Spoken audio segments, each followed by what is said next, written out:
एक पश्चिम का कोई दल्ला है भाटी करके जो ब्राह्मणों के बारे में अनशन बोला करता है। अगर कभी फैजाबाद की तरफ दिख गया ना तो हम लोग उसको बताएंगे ब्राह्मण क्या होता है। क्यों ब्राह्मण भाइयों दिखाने के लिए तैयार हो कि नहीं हो? उनको उनकी औकात दिखा के देखें, भेजेंगे यहां से। ये आपका भाई और आपका बेटा यहां ऐलान करके जाता है, रोज 2-2.5 घंटे सरकार में बिजली नहीं रहती मेरे घर में, लेकिन बीकापुर में कभी बिजली की व्यवस्था खराब नहीं होने दिया। सिर्फ और सिर्फ बीकापुर के आम लोगों की समस्याओं के बारे में बात करना चाहता हूं। आपने पिछले 15 साल से जिनको जिनको विधायक बनाया, इतने लोग यहां पर बैठे हैं, क्या कभी वो विधायक आपके बीच में कभी घूमकर आपको मिलने के लिए आया? हाथ उठा के सारे लोग बताओ ईमानदारी से, क्या वो विधायक कभी आपके फोन का जवाब देता है? क्या वो विधायक कभी आपके लिए आगे बढ़ के काम करने का प्रयास करता है? तो आपकी क्या जिम्मेदारी होती है? मैं आपसे अपने लिए वोट मांगने के लिए नहीं आया हूं। मुझे बहन जी ने कहा है जाके वहां पे बबलू सबके बीच में काम करो, मैं काम करने आया हूं। आप चाहे समाजवादी पार्टी की बात कर लो, चाहे भाजपा की बात कर लो, एक भी नेता कोई किसी के लिए खड़े होने के लिए तैयार नहीं है। हमारे क्षेत्र की जनता त्राही त्राही कर रही है। आपको याद होगा जब बहन कुमारी मायावती जी की सरकार थी हमारे प्रदेश में, पूरे मंडल में किसी भी विधानसभा में 6 बजे शाम से लेकर के सुबह 6 बजे तक लाइट रहा करती थी, तो वो सिर्फ बीकापुर विधानसभा होता था। याद है कि ना है आप सबका? याद कीजिए। वैसी बिजली आज मैं विधायक हूं, पूर्व विधायक हूं, रहता हूं फैजाबाद जिले में। आपको बता दूं, इतनी बड़ी सरकार अयोध्या की वजह से चल रही है, रोज 2-2.5 घंटे सरकार में बिजली नहीं रहती मेरे घर में, लेकिन बीकापुर में कभी बिजली की व्यवस्था खराब नहीं होने दिया। उसके बाद सबसे बड़ी समस्या हमारे विधानसभा की थी कि हैंडपंप की। बीकापुर में कोई एक भी गांव ऐसा नहीं है जहां पे मैंने 25-25, 30-30 हैंडपंप ना लगवाए हों।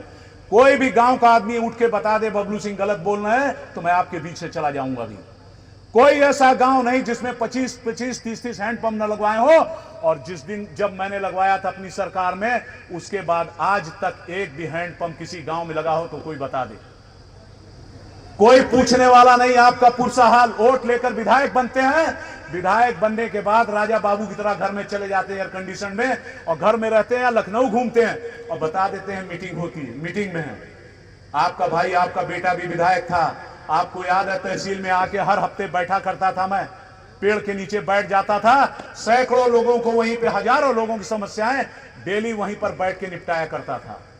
आपका एक टेलीफोन चला जाया करता था तो बबलू सिंह आपके काम को कर दिया करता था, और आज तक करता आया। आप सोचिए, बिजली की समस्या का आपका निवारण किया था मैंने, आपका पानी की समस्या का निवारण किया था। दूसरी सबसे बड़ी समस्या थी रोड की। आपको याद हो, मेरी तो दर्जनों टायर फट गए थे गाड़ियों के। हम लोग उस टाइम सफारी रखे 3 टो, जब भी चला करते थे महीने 2 महीने में 1-2 टायर जरूर फट जाया करते थे। तो सारी सड़कें भी मैंने बहन जी से पास करवा करके, वो बहन कुमारी मायावती जी की देन थी कि इतना हैंडपंप, कम से कम 10,000 हैंडपंप आपके बीकापुर विधानसभा में लगा। और नई में तो लगा, पुरानी में भी लगवाना पड़ा था मुझे। सारी सड़कें बनवाई आपके लिए। आप कभी भी किसी थाने में चले जाते थे, आप याद करो, किसी की हिम्मत नहीं होती थी कि आपके साथ बदतमीजी कर सके। आपको हमेशा मान सम्मान के साथ आपका काम किया जाता था। याद है आप लोगों को कि नहीं याद है? भूल तो नहीं गए सब लोग? अगर चाहते हो फिर वही दिन लौट के आए तो अब की याद रखो, फैजाबाद जिले में जहां भी बैठिए तो बहुजन समाज पार्टी को मजबूत कीजिए। और सर्व समाज के लोग आज हमारे बीच में आपने देखा होगा, ब्राह्मण समाज के लोग बढ़ चढ़ के हिस्सा लिए। कम से कम 1000 मोटरसाइकिलों से ब्राह्मण समाज के लोग अरुण मिश्रा, शुभम ओझा के नेतृत्व में आए थे। क्षत्रिय समाज के लोग 800 मोटरसाइकिल दुर्गेश सिंह के नेतृत्व में, केदार के नेतृत्व में चलकर आए थे। निषाद समाज के लोग अनूप निषाद, विक्रम निषाद, राजेश निषाद, संगम निषाद, परवेश निषाद, जतिन निषाद, इन लोगों के नेतृत्व में कम से कम इन लोगों ने भी 700-800 मोटरसाइकिलें लेकर के आए थे। हर समाज की भागीदारी। वर्मा समाज के लोग फूलचंद वर्मा, सुजीत वर्मा, राजेश वर्मा, राहुल वर्मा, मंजीत वर्मा, सारे लोग बेचारे मेहनत करके आज लेकर आए थे, इतनी धूप में भी, इतनी बड़ी संख्या में। मैं सिर्फ आपको यह बताना चाहता हूं कि आज हर समाज के लोग हम लोगों के साथ लोहिया पुल से लेकर के यहां तक 25,000 की संख्या में लोग मिलते रहे और हर जगह मीटिंग करके हम लोग विश्वनाथ प्रताप अपने अध्यक्ष जी का स्वागत करते हुए यहां तक लेके आए। मैं आपका बहुत एहसानमंद रहूंगा जीवन भर कि इतने गर्म समय में आपने इतनी बड़ी संख्या में आके प्रदेश अध्यक्ष जी को यह बताने का काम किया और हमारे मंत्री जी को कि देखिए हम लोग बबलू सिंह के साथ किस तरीके जी जान से लगे हैं कि ना लगे हैं। तो मैं भी आपको विश्वास दिलाता हूं, रात 11 बजे तक, सुबह 7 बजे के बाद आप जब भी आओगे, चाहे कोई भी काम हो, एक बार मुझसे मिल लेना। अगर मैं आपका काम न करूं तो दोबारा आपके दरवाजे पे आऊं तो भगा देना मुझे। इस मंच से कह के जा रहा हूं। और आज तो मेरे साथ पूरी टीम बहुजन समाज पार्टी की मिल गई है। अब हमारे साथ इतनी बड़ी टीम है कि कोई हमें रोकने वाला नहीं है, कोई भी हमारा काम रुकने वाला नहीं है। चाहे थाने का काम हो, चाहे तहसील का काम हो, चाहे जिले में काम हो, आपके हर काम के लिए मैं हमेशा उपलब्ध रहूंगा। दूसरा, ब्राह्मण समाज, आप देख रहे होंगे पीडीए का आजकल क्या हालचाल। पीडीए किसी भी ब्राह्मण समाज के लोगों को देखना नहीं चाहती, क्षत्रिय समाज को देखना नहीं चाहती, खुलेआम कहती है। ये मैं नहीं कह रहा हूं, मेरे पास ऐसे 10 वीडियो हैं जो मैंने अभी माननीय प्रदेश अध्यक्ष जी को दिया और ब्राह्मण समाज के ग्रुप में भी डाला कि किस तरीके से अपमान किया जाता है। एक पश्चिम का कोई दल्ला है भाटी करके जो ब्राह्मणों के बारे में अनशन बोला करता है। अगर कभी फैजाबाद की तरफ दिख गया ना तो हम लोग उसको बताएंगे ब्राह्मण क्या होता है। क्यों ब्राह्मण भाइयों, दिखाने के लिए तैयार हो कि नहीं हो? उनको उनकी औकात दिखा के देखें, भेजेंगे यहां से। ये आपका भाई और आपका बेटा यहां ऐलान करके जाता है। किस तरीके से बदतमीजी की बातें उन्होंने की, इस तरीके करना चाहिए। और उनके पीडीए के अध्यक्ष जी एक शब्द भी उसके बारे में नहीं बोला, क्योंकि बुलवा तो आप ही रहे हो ना, बुलवा तो पीडीए के अध्यक्ष जी रहे हैं। अगर ना बुलवा रहे होते तो एक महर्षि राम द्विवेदी ने बेचारे ने एक बड़बोले मंत्री के खिलाफ कुछ बोल दिया, उसको तुरंत बाहर निकाल दिया। और आपने पूरे समाज, ब्राह्मण समाज को जिस तरीके से ललकार के बोला है, उसके आपने नहीं निकाला। आपको लगता है कि आपके साथ, मैं तो पूरे बीकापुर की बात करता हूं, चाहे कुर्मी समाज को ले लो, कतई देने को तैयार नहीं बहुजन समाजवादी पार्टी को। ठाकुर देना नहीं चाहता, ब्राह्मण देना नहीं चाहता, निषाद देना नहीं चाहता, मोस्ट बैकवर्ड देना नहीं चाहता। चुनाव आने दीजिए, उनको उनकी औकात समझ में आ जाएगी। यही ब्राह्मण समाज उनको उनकी हैसियत में ना ले आए तो कहना क्या। आप बात करते हो मुस्लिम समाज की, मुस्लिम समाज को किस तरीके से ठगा गया पीडीए ने, यह भी मैं आपको बताना चाहता हूं। मुस्लिम समाज के ऊपर कोई दिक्कत आ जाए, अभी एक भदरसा में दिक्कत आ गई थी एक मुस्लिम भाई के ऊपर। हमारे मुस्लिम भाई यहां बहुत बैठे हुए हैं। फैजाबाद में समाजवादी किसी पार्टी के नेता में दम नहीं था कि उसके घर पे जाकर उसका हाल चाल ले सके।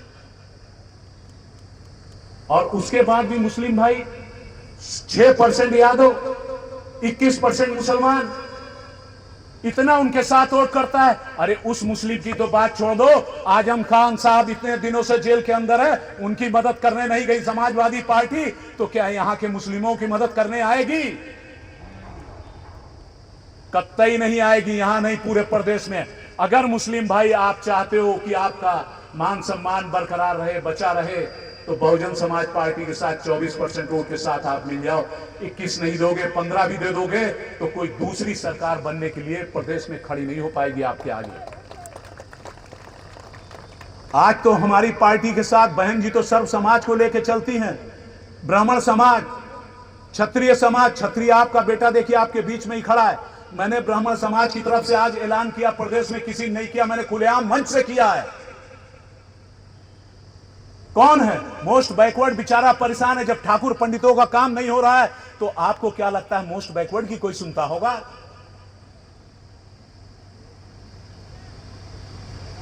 वो तो हम लोग, आज हमने देखा जिस तरीके से प्रशासन ने, यहां के थानाध्यक्ष साहब ने इतनी बढ़िया व्यवस्था की, किसी को व्यवस्था नहीं होनी पाई, इतनी बड़ी भीड़ आराम से चलती हुई चली आई। मैं इनका भी तहे दिल से धन्यवाद देना चाहता हूं, इन सभी भाइयों का, थानाध्यक्ष जी से लेकर के छोटे सिपाही तक बेचारे लगे रहे। अगर आप चाहते हो, दिल से चाहते हो आप सभी लोग, मैं आपसे वोट नहीं, मैं कहता हूं वोट उसी को देना आपकी, मैं अपने लिए नहीं मांगता हूं। जो बातें आपको प्रेम से, जो आपकी बात को सुने, जो आपसे मिले, जो आपका फोन उठाए, जो आपके काम करे, जिसके ऊपर आप भरोसा कर सको, कसम खा लो यहां पे सिर्फ उसी के साथ रहोगे और किसी दूसरे को वोट नहीं दोगे आप। वैसी पार्टी सिर्फ बहुजन समाज पार्टी है। बहन जी की सरकार होती थी, आपको कोई अपना हक मांगना पड़ता था क्या? किसी भी, मेरे ब्राह्मण समाज के भाई बैठे हैं, मेरे बुजुर्ग लोग, पारस भैया बैठे, दाढ़ी दुबे बैठे, कपिल भैया बैठे हैं, आप लोग याद करके बताइए, जब जरूरत रहती थी बबलू सिंह आपके चरणों में रहता था, जो कह देते थे कभी अधूरा रहता था। मेरे एससी समाज के भाई बैठे हैं, कोई एक भी बता दे जो काम आपने कहा हो बबलू सिंह ने ना करके दिया हो, तो मैं अभी आपसे माफी मांग के यहां से चला जाऊंगा। मुस्लिम समाज के लोग जिनकी कोई नहीं सुनता, मेरी सरकार थी, ऐसे ऐसे बड़े काम, चीना भाई खड़े हैं यहां पे, ऐसे ऐसे बड़े काम मैंने लोगों के किए कि आप पूछिएगा। अगर मुस्लिम समाज को चाहिए कि उसकी मदद कर सके, तो कोई समाजवादी पार्टी का विधायक या सांसद बन भी जाए तो भी उसकी हैसियत नहीं कि आपकी मदद कर सके। वो जज्बा सिर्फ और दम आपके भाई और आपके बेटे बबलू सिंह के अंदर है, वो करने का।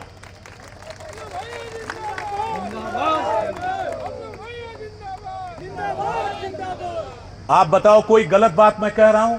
आप सारे लोग मुझे जानते हो, पहचानते हो, सारी जनता यहां की जानती है। क्या कभी ऐसा हुआ आप लोगों ने, किसी ने मुझसे कोई काम कहा हो? बेचारे इंस्पेक्टर साहब बहुत परेशान रहते हैं कि दिन भर में 10 बार बबलू सिंह पैरवी कर रही। हर थाने में मैं ऐसे पैरवी करता हूं, हर तहसीलदार से, हर एसडीएम से मेरी बातचीत लगातार होती है। सब परेशान करते हैं, भैया आप इतना फोन करते हो, किसी और विधायक का नहीं आता है। तो क्यों? क्योंकि आप लोग जब मुझसे कहते हो तो मुझे करना पड़ता है, करता हूं। और भगवान की वजह से, या जो भी आप लोग के आशीर्वाद की वजह, जो भी काम कहता हूं, जो आपके न्यायोचित काम होते हैं, हर हाल में पूरे होते हैं। तो क्या मैं समझूं आज के बाद किसी को आप लोग मौका नहीं दोगे?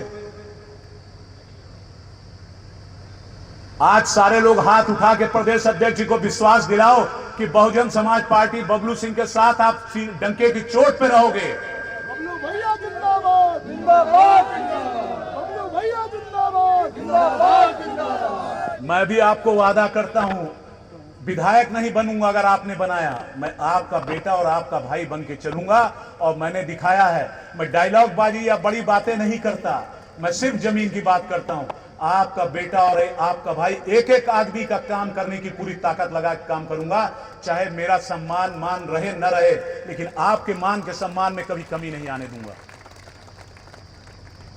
बस मेरी माताएं बहनें भी बैठी हैं, बेचारी इतनी दूर से 10 बजे से आई हुई हैं।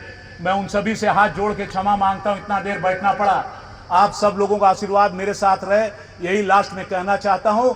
जय भीम, जय भारत। अगर मैंने कोई गलत बात कही हो तो मुझे अपना बेटा और भाई समझ करके माफ कर दीजिएगा।